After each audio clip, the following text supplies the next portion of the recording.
বাবা সব কিছু জেনে গেছে। সামনের সপ্তাহে আমার বিয়ে। তুমি কি এখনো চুপ থাকবা? কিছুই বলবা না? চলো আমরা পালাই। আমাকে তুমি পালানোর সাহস কি তোমার নাই? সাহস তো আছে, কিন্তু ও, তুমি তো তোমার বিদেশ নিয়ে পড়ে আছো।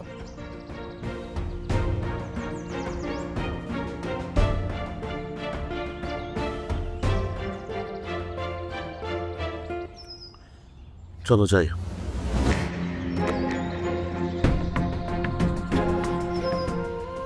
আমরা একটা ব্যবস্থা হয়ে যাবে। আমরা কোনো একটা জায়গায় ব্যবস্থা করে ফেলবো, সমস্যা নেই।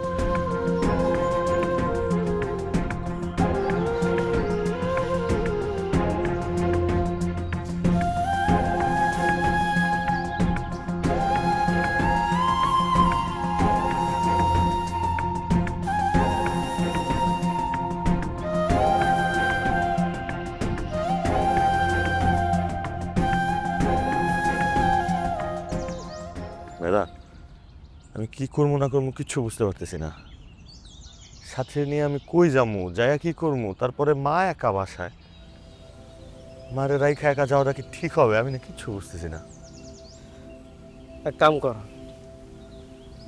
পাশের জেলার মফস্বলে আমার একটা বন্ধুর বাড়ি আছে, তুই সাথীরে বিয়ে করে আপাতত এর বাসায় যা, আর হয়তো একটা কাজের ব্যবস্থা করে দিব। আর খালামার বিষয়টা আমি দেখতেছি, কোনো সমস্যা হলে আমি দেখবো। আর টাকা পয়সা নিয়ে চিন্তা করিস না, ওটা আমি ব্যবস্থা করে দিতেছি।